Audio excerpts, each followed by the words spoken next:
Hey there, my friend, welcome. My name is Dr. Anthony Balduzzi. I'm the founder here at the Fit Father Project. In today's video, we're gonna cover the aerobic versus anaerobic exercise differences. We're gonna cover some of the benefits of each of them. We're gonna cover some actual exercise examples. And in this video, we're gonna answer this big question: which of these is better? And more importantly, which one of these should you be incorporating into your routine? I know you're gonna learn a ton in this video, so get out your pen and paper, take some notes, and let's dive on in.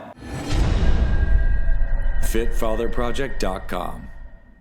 All right, so aerobic versus anaerobic exercise differences. The first thing is I want to define both these terms. So aerobic actually means with oxygen. So this is any kind of exercise where our body's normal breathing and oxygen intake is sufficient to fuel the exercise. So these are going to be lower intensity exercises, things like walking and jogging, things like lower intensity biking or hiking. And the rule of thumb for aerobic exercise is this, that if you and I are exercising and we're able to talk while we're exercising just like this without gasping for breath, typically that means we're in an aerobic zone. And I'm sure if you've ever been to a gym before, you've seen some of those aerobic zone heart rate charts that says, okay, this is your heart rate, this is your age, you're in this aerobic zone, and here's an example of one of these charts. And it's certainly a good rule of thumb to take roughly around 65%, 60 to 65% of your max heart rate. An easy way to calculate that is take the number 220, subtract your age, and then multiply that by 0.6 or 0.65, and that's roughly your aerobic heart rate zone. So for most guys we help here at the Fit Father Project, guys in their 40s, 50s, and 60s who want to lose weight, an aerobic heart rate zone is going to be anywhere around 100 to 120 beats per minute. And that's a good rule of thumb, but yours might be different, so you can do this calculation. We have some stuff in the description too that lays out the exact formula so you can look at that. Now, what is anaerobic exercise? Well, an is the prefix that means without. So that means without oxygen. So this is exercise that is of a sufficient intensity that our normal breathing and oxygen intake is not sufficient to fuel the exercise. And so why is this important? Well, these are higher intensity exercises like lifting, like circuit training, like high intensity interval training. And this is the point where normal breathing cannot fuel the metabolic pathways, the aerobic pathways, so our body has to rely on different kinds of fuel sources. So let's look at the difference in the fuel sources. Back to aerobic exercise primarily burns fat and carbohydrates with a big emphasis on fat. And have you ever heard the idea that there's a fat burning zone? That's basically meaning that you're exercising in an aerobic rate. It's not so intense that your body can use oxygen to burn fat in the mitochondria to give you the ATP to fuel the exercise. So without getting too sciencey, basically fat is a primary fuel source of aerobic exercise.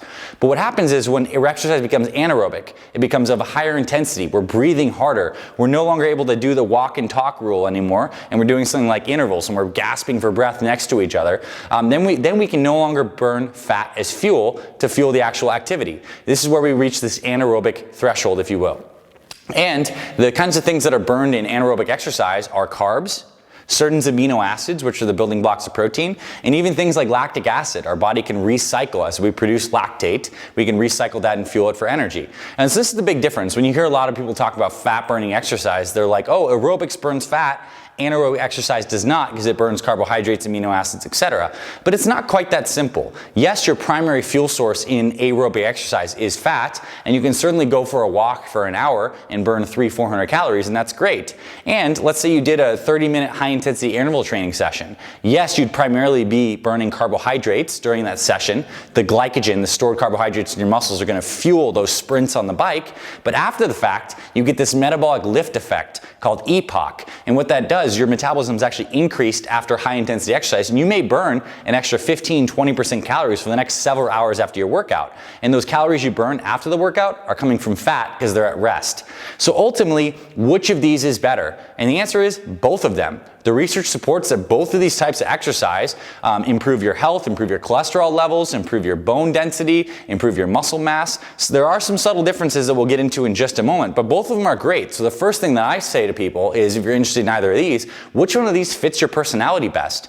Are you the kind of person that likes, the long hikes or the endurance kind of stuff? Do you gravitate more towards that? Or are you more of a lifter, a sprinter kind of person? And maybe you're a mix of both like me, but point being is both of these confer benefits, and one of these is not definitively better than the other. When it comes to exercise, you want to pick something that you love, that you can stick to, that doesn't feel like work, it's actually enjoyable. And maybe that's a hybrid of both of these, or maybe you really lean towards more of aerobic, or maybe you lean towards more anaerobic. Now, there are differences, and the anaerobic is slightly unique in the sense that the kinds of exercises that are anaerobic are typically better for muscle building, and not typically, definitively better for muscle building. Lifting weights, doing high intensity circuits, like some of the stuff we teach here at the Fit Follower Project, will help you build muscle. And that is by nature anaerobic exercise. It is of such a high intensity that your muscles cannot rely on fat as a fuel source. So if your goal is to improve your physique, to put on some muscle mass, you're going to be doing anaerobic exercise. And then it is certainly a good idea to pair that with aerobic exercise on your off days, on those rest days between workouts. You might be doing, a light walk, jog, or cardio on your off days from your lifting days. So that's a good hybrid plan, but they both work. So for muscle mass, anaerobic exercise wins hands down.